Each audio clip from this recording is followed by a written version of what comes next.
Gabi nung ika-15 ng Mayo taong kasalukuyan. Abraham! Lumabas ka dyan! Abraham!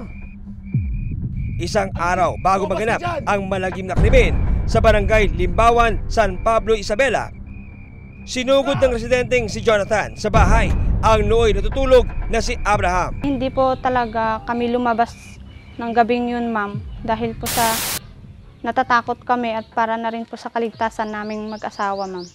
Lumabas ka dyan! Hindi ko po alam, ma'am. Wala po akong alam kung ano pong kinakagalit niya, kung bakit bigla na lang po siyang sumugod sa bahay namin, ma'am, na sa ganong oras po, ma'am. Dito ka lang. Dito ka lang, sumusobra na eh. Lasing yun, huwag mo nang patulan. Ang kwento ng asawa niya, hindi niya alam na may alitan yung si Abraham at si Jonathan. At biglang kagabihan ng 15 ng May, sa gabi, pumunta si Jonathan sa bahay nila at yun, naghahamon. John! Lumabas ka dyan! Kung ayaw madami sa asawa mo na trato sa akin! Yung pinapalabas po ako, hindi po ako lumabas dahil na rin po sa takot. At dahil hindi lumabas ng bahay si Abraham, pinagdiskitahan daw ni Jonathan ang motorsiklo nito. Wala pa naman pong nabanggit ang asawa ng biktima kung paano sinunog. Basta nakita na yan na sinunog yung motorsiklo.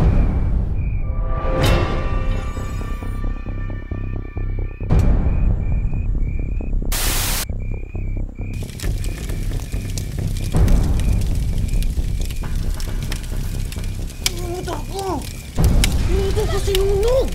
Dito ka lang, wala kang magagawa. Delikado. Sinunog yung motor ko!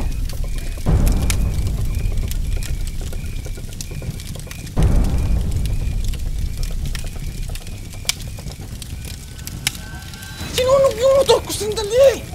Ayon kay Joanne, lumabas lang sila ng bahay nang masigurong wala na si Jonathan sa paligid ng kanilang tahanan. Mga kapitbahay! Tulong! Mga kapitbahay! Tulong! Mga kapitbahay! Sa tulong ng kanilang mga kapitbahay ay naapula ang apoy.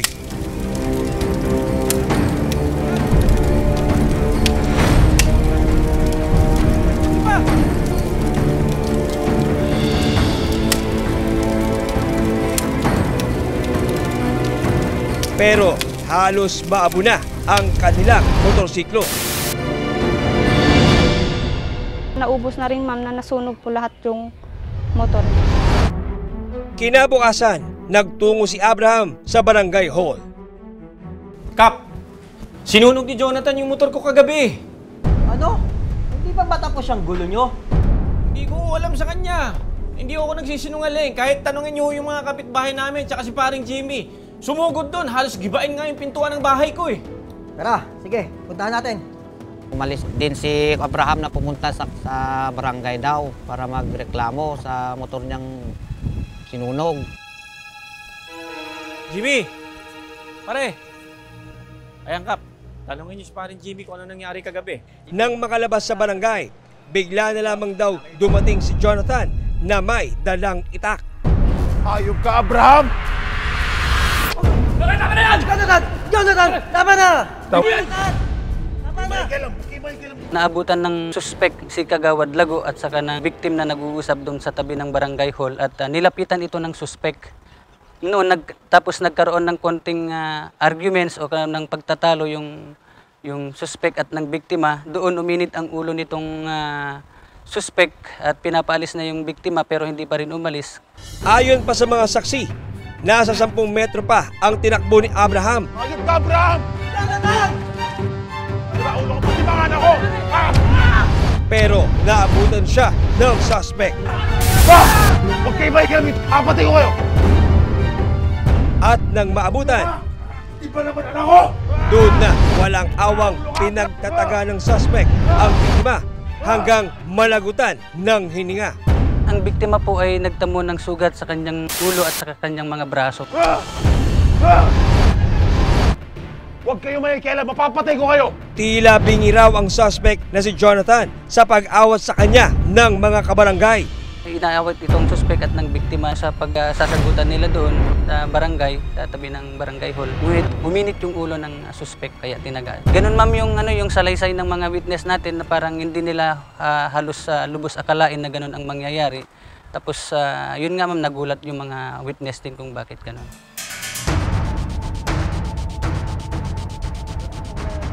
Matapos maisagawa ang krimen, umuwi ang suspect sa kanyang bahay. Doon na siya naabutan at nahuli ng San Pablo Isabela Police. Jonathan Nahog, arestado ka sa salang pagpatay kay Abraham Cablingan. Ikaw ay may karapatang manahimik o magsawalang kibo.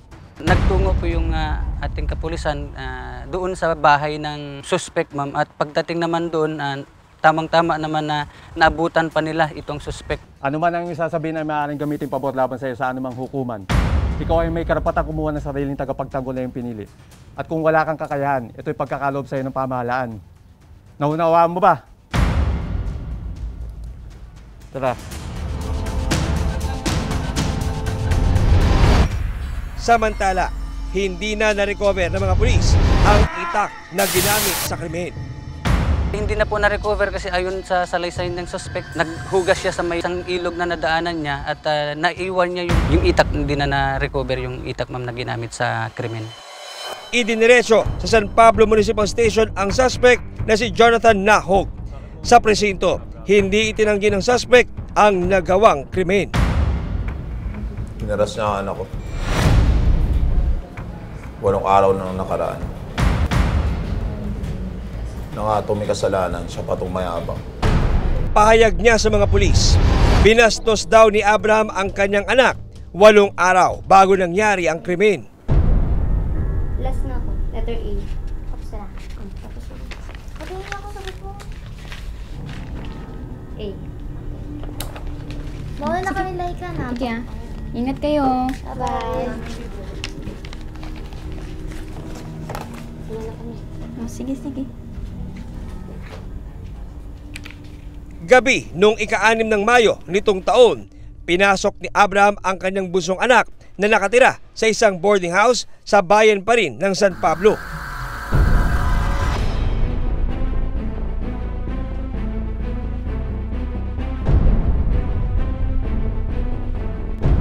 Kuya, ano pong ginagawa niyo? Huwag ka nang bumalag. Bitawan niyo po ako! Pinasok ng biktima ang anak ng suspect doon sa kanyang boarding house. Bitawan niyo po ako! Mabuti na lamang daw at dumating ang isa pang anak ni Jonathan kung kaya napigilan ang pagtatangka ng suspect sa minor de edad. Susubukin kita sa tatay ko! Umalis ka! Ayos ka lang ba?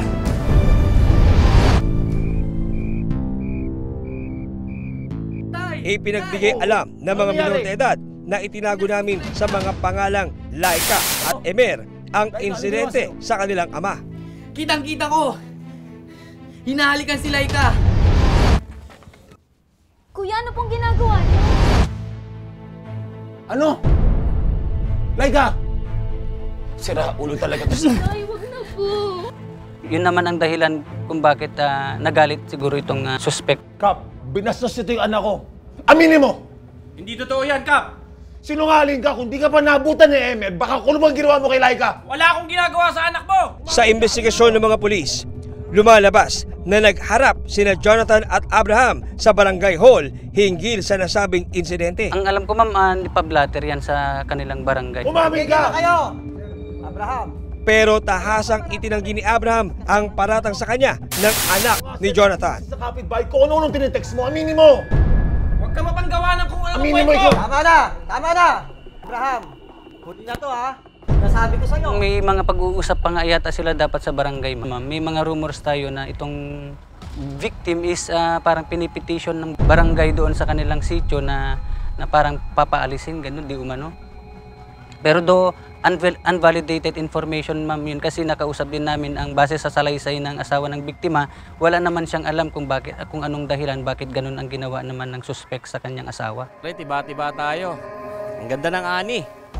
Buti na nga lang talaga di tayo nabutan ng bagyo. Magmula raw noon ang dating malapit na magkaibigan. Abraham, ano kung ginawa mo sa anak ni Jonathan? Naku.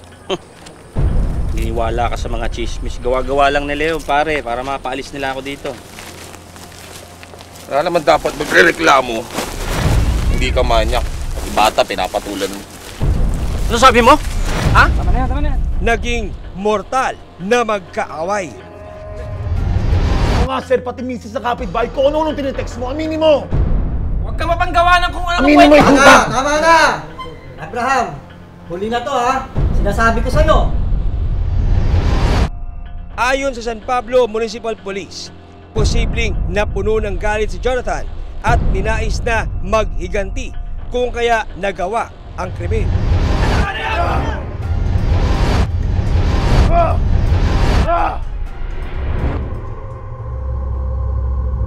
Sa pagkawala ni Abraham, naulila niya ang 10 taong gulang nilang anak. Hindi ko po lubos maisip, ma'am, na magagawa niya po yun, ma'am, sa asawa ko. Itinanggi rin ni Joanne ang paratang sa kanyang asawa. Hindi ko po alam, ma'am, kasi wala po akong nabalitaan na ganun, ma'am, hanggang nung natapos na lang po yung pangyayaring yun. Kung may pagkakasala man ang kanyang mister, sana raw ay hindi muna siya pinatay at inimbestigahan muna. Sobra pong brutal ng pagkamapatay niya po sa asawa ko. Kung meron naman po silang hindi pinagkaunawaan ng asawa ko, pwede naman po siyang ireklamo na lang po o ipakulong. Hindi po sa ganong ginawa niya sa asawa ko na pinagtataga na lang po ng ganun-ganun na lang. Samantala, kasulukuyang nakapiit sa San Pablo Municipal Police Station ang suspect na si Jonathan Nahog na naharap sa mga kasong homicide at arson. Panununog dun sa kanyang motorsiklo is separate case po na ang may hawak po ng kaso na ito is Bureau of Fire Protection, ma'am. Sinubukan ng investigador na kunan siya ng panig, pero tumagi siya magbigay ng panayam. Willing ka ba mag-interview? Willing ka magbigay ng statement mo sa media? Di ba pwedeng korte na lang, sir, na magbigay ako ng statement? Nito lamang ika-7 ng Hunyo, pansamantalang nakalaya si Jonathan Nahog.